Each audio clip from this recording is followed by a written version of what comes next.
வணக்கம். இந்தியா, பங்களாதேஷ் உறவுகள் தற்போதைக்கு ஒரு ஹிஸ்டாரிக்கல் லோல இருக்குது. அதாவது வரலாறுலேயே ரொம்ப மோசமான நிலையில் இருக்குது.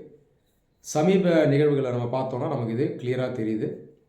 இதற்கு முன்னாடி அங்கே பிரைம் மினிஸ்டர் அந்த ஷேக் ஹசீனா பதவி இழந்து மக்களால் விரட்டப்பட்டு இன்றைக்கி இந்தியாவில் இருக்காங்க. அவங்களுக்கு பங்களாதேஷ் கவர்மெண்ட் டெத் பெனால்ட்டி கொடுத்துருக்காங்க. இப்போ என்ன சொல்கிறாங்கன்னா, இந்தியா அவங்களுக்கு திரும்ப அனுப்பணும் அப்படின்ற கோரிக்கையை முன்னெடுத்து வச்சுருக்காங்க. நேற்று பங்களாதேஷுடைய முன்னாள் பிரதமர் கெலேடா ஜியா அவர்கள், பிஎன்பி கட்சியுடைய தலைவர், அவர் இப்போது உயிரிழந்திருக்கார். அது இல்லாமல் ரீசண்டாக பங்களாதேஷில் நிறைய ஹிந்துஸ் தாக்கப்பட்டிருக்காங்க. ஒரு ஹிந்து அங்கே கொல்லப்பட்டிருக்காரு. அது இல்லாமல் அங்கே இருந்த ஒரு முஸ்லீம் யூத் லீடர், அவர் பேர் ஹாதி, அவரை கொண்டிருக்காங்க. அவரை கொன்றவர்களுக்கு இந்தியா தான் சப்போர்ட் பண்ணியிருக்கு. அவங்க இப்போ இந்தியாவில் தான் இருக்காங்கன்னு பங்களாதேஷ் இந்தியா மேலே குற்றம் சாட்டுறாங்க. நாம் வைக்கக்கூடிய குற்றச்சாட்டை அவங்க மறுக்கிறாங்க, அவங்க வைக்கிற குற்றச்சாட்டை நாம் மறுக்கிறோம். ஒரு காலத்தில் நட்பு நாடாக இருந்த இந்தியா பங்களாதேஷும் இன்றைக்கி 2 துருவங்களாக இருக்குது. ரீசெண்டாக ஒரு சர்வே கண்டக்ட் பண்ணியிருந்தாங்க. அதில் பெரும்பாலான பங்களாதேஷ் மக்கள் இந்தியாவை வெறுக்கிறாங்க. 11% தான் இந்தியாவுக்கு ஆதரவாக கருத்து சொல்லியிருக்காங்க. 80%க்கும் மேலே சைனாவை தான் அவங்க விரும்புகிறாங்க. சரி, இந்த அளவுக்கு பங்களாதேஷில் அரசியல் மாறி இருக்கக்கூடிய காரணம் என்ன? இதை நம்ம ஒவ்வொன்றா பார்க்கலாம். முதல்ல இந்தியா பங்களாதேஷ் ரிலேஷன்ஸுடைய பேக்ரவுண்டை சொல்லிடுறேன், அப்போ தான் உங்களுக்கு பெட்டராக புரியும். இன்றைக்கி பங்களாதேஷ் அப்படின்னு இருக்கக்கூடிய நாடு ஒரு காலத்தில் பாகிஸ்தானில் ஒரு பகுதியாக இருந்தது. அப்போ பாகிஸ்தான் 2 பார்ட்ஸாக இருந்துச்சு, ஈஸ்ட் பாகிஸ்தான், வெஸ்ட் பாகிஸ்தான். எங்கே மெயினாக பவர் இருந்ததுன்னா வெஸ்ட் பாகிஸ்தானில் இருந்தது. மிலிட்ரி ஆகட்டும், சிவிலியன் கவர்மெண்ட் ஆகட்டும், அஃபிஷியல்ஸ் ஆகட்டும், அவங்க தான் பவர்ஃபுல். அவங்க ஈஸ்ட் பாகிஸ்தானில் இருந்த மக்களை செகண்ட் கிளாஸ் சிட்டிசன்ஸாக பார்த்தாங்க, மதிக்கலை. கலாச்சார ரீதியாகவும் டிஃப்ரென்ஸ் இருக்கும். வெஸ்ட் பாகிஸ்தானில் உருது, பஞ்சாபி இதெல்லாம் முக்கியமான அடையாளமாக இருந்தது. ஈஸ்ட் பாகிஸ்தானில் பெங்காலி முக்கியமான அடையாளம். அது இல்லாமல் ஈஸ்ட் பாகிஸ்தானில் நிறைய ஹிந்துஸும் இருந்தாங்க, புத்திஸ்டும் இருந்தாங்க. 1970 எலெக்ஷன்ஸில் ஈஸ்ட் பாகிஸ்தான் பாலிட்டிஷியன்ஸ் நல்லா பெர்ஃபார்ம் பண்ணிட்டாங்க. இது வெஸ்ட் பாகிஸ்தானுக்கு பிடிக்கல. அதனால் வன்முறையை கட்டுவிழ்த்து விட்டாங்க. இதனால் இந்தியா களமிறங்கி பாகிஸ்தானோட 1971 போர் பண்ணி ஈஸ்ட் பாகிஸ்தானை தனி நாடாக பிரித்து கொடுத்தோம். இப்படி தான் பங்களாதேஷ்ன்ற நாடு உருவாச்சு. அதுக்கப்புறம் பங்களாதேஷ் பார்த்திங்கன்னா தொடர்ந்து ஒரு நட்பு நாடாக தான் இருக்குது. அதே நேரத்தில் சில பிரச்சனைகளும் இருக்குது. பங்களாதேஷ் ஃப்ரீடமுக்கு முக்கியமாக போராடின கட்சி எதுன்னு பார்த்தீங்கன்னா அவாமி லீக். இதனுடைய லீடர் ஷேக் முஜிபுர் ரஹ்மான். இவர் தான் ஃபாதர் ஆஃப் பங்களாதேஷ்னு சொல்கிறோம். பங்கபந்து அவருடைய டைட்டில். எப்படி இந்தியாவுக்கு காந்தியோ அதே போல் அங்கே ஷேக் முஜிபுர் ரஹ்மான். முக்தி பஹினி அப்படிங்கிற ஒரு குரூப்பும் இந்தியன் ஆர்மியோடு சேர்ந்து வெஸ்ட் பாகிஸ்தானுக்கு எதிராக அங்கே சண்டை போட்டாங்க. இந்த முஜிபுர் ரஹ்மானுடைய மகள் தான் இதுக்கு முன்னாடி பிரைம் மினிஸ்டராக இருந்த ஷேக் ஹசீனா. அவங்களும் அவாமி லீக்கில் தான் இருந்தாங்க. அதுக்கப்புறம் ஒரு புது கட்சி உருவாகுது, அது பேர் பிஎன்பி, பங்களாதேஷ் நேஷனலிஸ்ட் பார்ட்டி. இதோடைய லீடர் வந்து ஜியாவுர் ரஹ்மான். அதற்கு முன்னாடி அவரும் அந்த ஃப்ரீடமில் பார்ட்டிசிபேட் பண்ணார், அந்த போராட்டத்தில் இருந்தார். அவர் ஆர்மி ஆஃபீஸராக இருந்தார். அதுக்கப்புறம் கட்சி ஆரம்பிக்கிறாரு. அதுக்கப்புறம் அவர் பங்களாதேஷை ஆட்சி பண்ணார். 1975 பார்த்தீங்கன்னா இராணுவ ஆட்சியெல்லாம் வந்துச்சு. இதெல்லாம் மீண்டு பங்களாதேஷ் தொடர்ந்து இந்தியாவோட மோஸ்ட்லி ஒரு ஃப்ரெண்ட்லி ரிலேஷன்ஷிப்பில் தான் இருந்தாங்க. இந்த பிஎன்பி கட்சிக்கும் அவாமி லீக்கும் ஒரு பெரிய டிஃப்ரென்ஸ் இருக்குது. அவாமி லீக் பார்த்தீங்கன்னா பிஎன்பியை கம்பேர் பண்ணும்போது டெமோக்ராட்டிக்காக இருக்கும், செக்குலராக இருக்கும், இந்தியாவோட ஒரு ஃப்ரெண்ட்லி ரிலேஷனை மெயின்டைன் பண்ணும். பிஎன்பி வந்து கொஞ்சம் பிற்போக்கான கட்சி, கன்சர்வேட்டிவ் பார்ட்டி. அது இல்லாமல் இஸ்லாமிஸ்ட் பார்ட்டி. இஸ்லாமிஸ்ட் அப்படிங்கிறது அந்த இஸ்லாம் மதத்தை அரசியலுக்காக யூஸ் பண்ணுவாங்க. இந்தியாவோட ரொம்ப க்ளோஸாக வரமாட்டாங்க, பாகிஸ்தானோடையும் சைனாவோடையும் க்ளோஸாக இருப்பாங்க. அது இல்லாமல் இந்த பிஎன்பி இது வந்து இன்னொரு அமைப்பான ஜமாத்தி இஸ்லாமி, இவங்களோடையும் ஒரு உறவில் இருந்தாங்க. அதுக்கப்புறம் பார்த்தீங்கன்னா ஜமாத்தி இஸ்லாமி நடுவில் கவர்மெண்ட்லேயும் ஒரு பார்ட்டாக இருந்தாங்க. இந்த ஜமாத்தி இஸ்லாமி ஒரு அடிப்படைவாத அமைப்பு, இது ஒரு தீவிரவாத அமைப்பும் கூட. இவங்க அந்த ரிலீஜனில் ரொம்ப ஸ்ட்ராங்காக இருப்பாங்க. அதனால் ஜமாத்தி இஸ்லாமி அங்கே பேன் பண்ணப்பட்டது.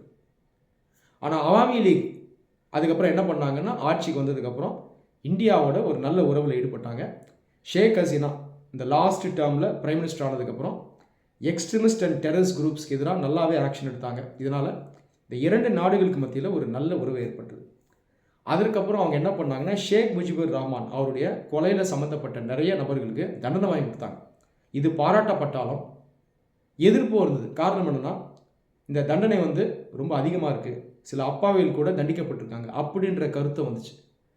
அதுக்கப்புறம் ஷேக் ஹசீனாவோட ஆட்சி மேலே விமர்சனம் வர ஆரம்பிச்சிது. அவர் ஒரு டெமோக்ராட்டிக் லீடராக இருந்தாலும் கொஞ்சம் கொஞ்சமாக ஒரு சர்வாதிகாரி மாதிரி செயல்பட ஆரம்பித்தார். ஆனாலும் தொடர்ந்து இந்தியா அவங்களுக்கு சப்போர்ட் பண்ணுறோம். ஏன்னா நமக்கு அவருடைய கவர்மெண்ட் முக்கியம். அவங்க தான் இந்தியாவோட ஃப்ரெண்ட்லியாக ஒர்க் பண்ணுறவங்க. இந்த பயங்கரவாத தீவிரவாதத்துக்கெல்லாம் ஆக்ஷன் எடுத்தது ஷேக் ஹசீனா தான். ஆனாலும் ஷேக் ஹசீனாவுக்கு பார்த்தீங்கன்னா அந்த இமேஜ் கொஞ்சம் கொஞ்சமாக டேமேஜ் ஆகிட்டு வருது. அதோடு சேர்ந்து பங்களாதேஷ் மக்கள் இந்தியாவையும் கொஞ்சம் கொஞ்சமாக வெறுக்க ஆரம்பிக்கிறாங்க. காரணம் என்ன, ஷேக் ஹசீனா ஒரு சர்வாதிகாரியாக இருக்காங்க. ஆப்போசிஷன் பார்ட்டிஸை ஃபங்க்ஷன் பண்ண விடுறதில்லை. ஆப்போசிஷன் லீடர்ஸ் மேலே அவங்க வெறுப்பை காட்டுறாங்க, தண்டனை கொடுக்குறாங்க. ஆனால் இந்தியா அவங்களுக்கு சப்போர்ட் பண்ணுது அப்படின்ற ஒரு இமேஜ் வந்து கொஞ்சம் கொஞ்சமாக உருவாகிட்டே இருந்தது. இந்தியா பொறுத்த வரைக்கும் நம்ம ஷேக் ஹசீனா பார்ட்டியோட ஒர்க் பண்ணுவோம், பிஎன்பியோட ஒர்க் பண்ணுறோமா அப்படின்னு கேட்டிங்கன்னா ஒர்க் பண்ணியிருக்கோம். ஆனால் எப்போல்லாம் ஷேக் ஹசீனா ஆட்சியில் இருக்காங்களோ பிஎன்பியோட நம்ம அந்தளவுக்கு க்ளோஸாக ஒர்க் பண்ணுறதில்ல. அவங்களுமே நம்மளோட வரத்துக்கு அந்தளவுக்கு விருப்பம் காட்ட மாட்டாங்க.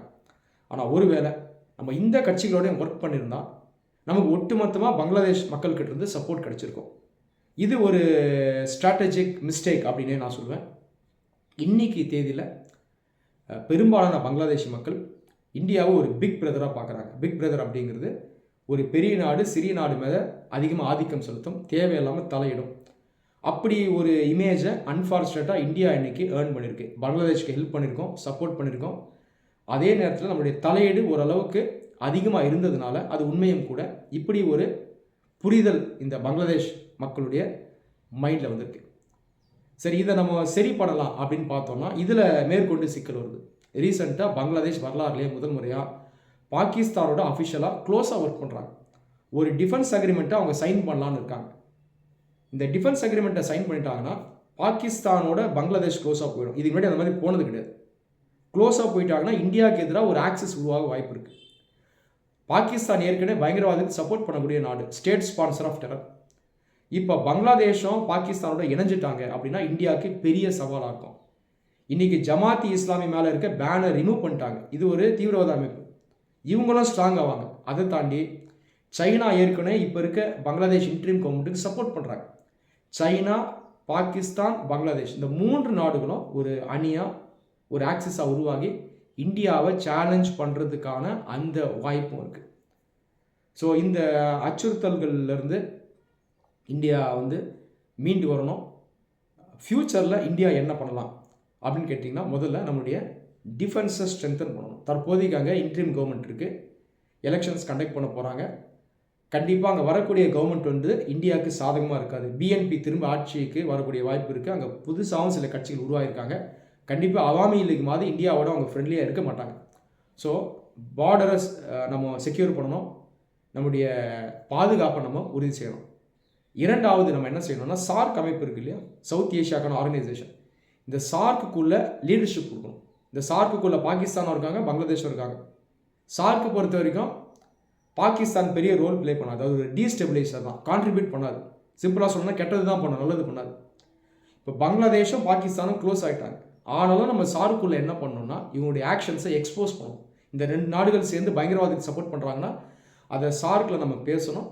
மற்ற நாடுகளை நம்மோட க்ளோஸாக கொண்டு வந்து இந்த 2 நாடுகளை நம்ம எக்ஸ்போஸ் பண்ணணும். அடுத்து நம்முடைய மென் ஆதிக்கம், சாஃப்ட் பவரை யூஸ் பண்ணி தொடர்ந்து பங்களாதேஷில் இருக்க மக்களோட நம்ம உறவாடணும். கம்ப்ளீட்டாக கட் பண்ணக்கூடாது. ஏன்னா அந்த கெட்ட பேர் வந்து இன்னும் அதிகமாகிட்டே போகும்.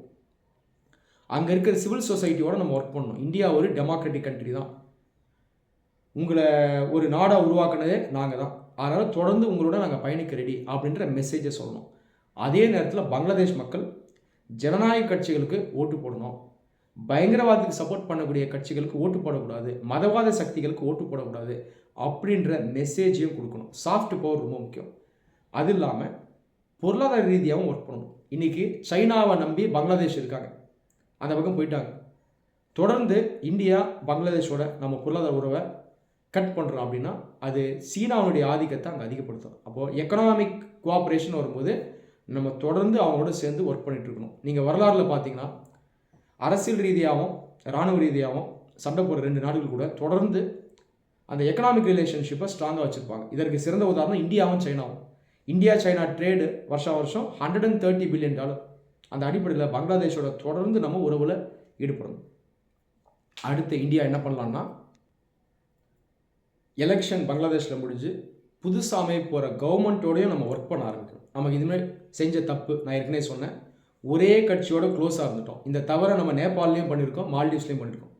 நேபாள் பொறுத்த வரைக்கும் அங்கே இருக்கிற நேபாளி காங்கிரஸ் கட்சியோட க்ளோஸாக இருப்போம், கம்யூனிஸ்டோட ரொம்ப க்ளோஸாக இருக்க மாட்டோம். கம்யூனிஸ்ட் ஆட்சிக்கு வந்தால் அவங்க சைனாவோட க்ளோஸாக போயிடுவாங்க.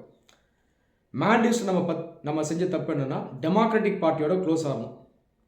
இப்போ ப்ரொக்ரெசிவ் பார்ட்டி ஆட்சியில் இருக்குது. ப்ரொக்ரெசிவ் பார்ட்டி ஆட்சிக்கு வரும்போது அவங்க சைனாவோடையும் பாகிஸ்தானோடையும் க்ளோஸாக போயிடுவாங்க. கிட்டத்தட்ட இந்த பேட்டர்னை 3 நாடுகளில் பார்க்கலாம். ஸோ இந்த தவிர ஃபியூச்சரில் செய்யக்கூடாது. அங்கே இருக்க எல்லா கட்சிகளோடையும் நம்ம ஒர்க் பண்ணணும். ஓகேவா? இதை வந்து மல்டி ஸ்டேக் ஹோல்டர் டிப்ளமசின்னு சொல்லுவாங்க. இன்னொரு நாட்டில் முடிஞ்ச வரைக்கும் அரசியல் கட்சிகளோடைய மக்களோடையும் நம் நாடு தொடர்ந்து ஒரு உறவில் இருக்கணும். நம்ம யாருன்னு சொல்லிக்கிட்டே இருக்கணும். அவங்களுக்கு கன்ஃபியூஷன் வரக்கூடாது. நம்மளை அவங்க தப்பாக புரிஞ்சக்கூடாது. சொல்லப்போனால் பிஎன்பியை தன்னுடைய இமேஜை இப்போ மாற்றிருக்கு. ஒரு காலத்தில் கன்சர்வேட்டிவ் பார்ட்டியாக இருந்துச்சு, பிற்போக்கான சக்தியாக இருந்துச்சு. இன்றைக்கி அவங்க கொஞ்சம் மாடர்னாக மாறுறாங்க. செக்குலரிசம் கொஞ்சம் சப்போர்ட் பண்ணுறாங்க, ரொம்ப சப்போர்ட் பண்ணல, கொஞ்சம் சப்போர்ட் பண்ணுறாங்க. எக்கனாமிக் கோஆப்ரேஷனுக்கு சப்போர்ட் பண்ணுறாங்க, ஃப்ரீ மார்க்கெட்டுக்கு சப்போர்ட் பண்ணுறாங்க. ஒருவேளை பிஎன்பி ஆட்சிக்கு வருதுன்னா பிஎன்பியோடையும் நம்ம தொடர்ந்து ஒர்க் பண்ணணும். ரைட்டா? ஒரு வேளை ஃபியூச்சரில் ஷேக் ஹசீனா ஆட்சிக்கு வரலாம். அவங்க ஆட்சிக்கு வந்தாலும் இன்றைக்கி இருக்கிற சப்போர்ட் கிடைக்குமான்றது பெரிய கேள்விக்குறி. அப்படி இருக்கும்போது புதுசாக வரக்கூடிய கவர்மெண்ட்டோட நம்ம தொடர்ந்து ஒர்க் பண்ணணும். இந்த எல்லா நடவடிக்கைகளும் இந்தியா தொடர்ந்து எடுக்கணும். அதோடு சேர்ந்து வெளியுறவு கொள்கையையும் நம்ம யூஸ் பண்ணணும். Neighbourhood first policy, Sagar initiative, Mahasagar initiative, இந்த மாதிரி ஃபாரின் பாலிசி இனிஷியேட்டிவ்ஸை யூஸ் பண்ணி இந்தியாவுடைய அண்டை நாடுகளோடு நம்ம தொடர்ந்து ஒர்க் பண்ணணும். இதில் ஆட்டோமேட்டிக்காக பங்களாதேஷம் உள்ளே வரும். இந்த நெய்பர்ஹுட்டுக்கு இந்தியா தொடர்ந்து லீடர்ஷிப் கொடுக்கணும். இதன் மூலமாக இந்தியாவுடைய பொசிஷனும் ஸ்ட்ராங்காக இருக்கும். சுற்றி இருக்கக்கூடிய சிறிய நாடுகள் இந்தியாவை பார்த்து பயப்பட மாட்டாங்க, அவங்களாவே நம்மளை நோக்கி வருவாங்க. இந்த ரீஜனில் இந்தியா தன்னுடைய லீடர்ஷிப்பை தொடர்ந்து ப்ரொவைட் பண்ணி இந்த ரீஜனை ஒரு ஸ்டேபிள் ரீஜனாக ஃப்யூச்சரில் மாற்றலாம். நன்றி.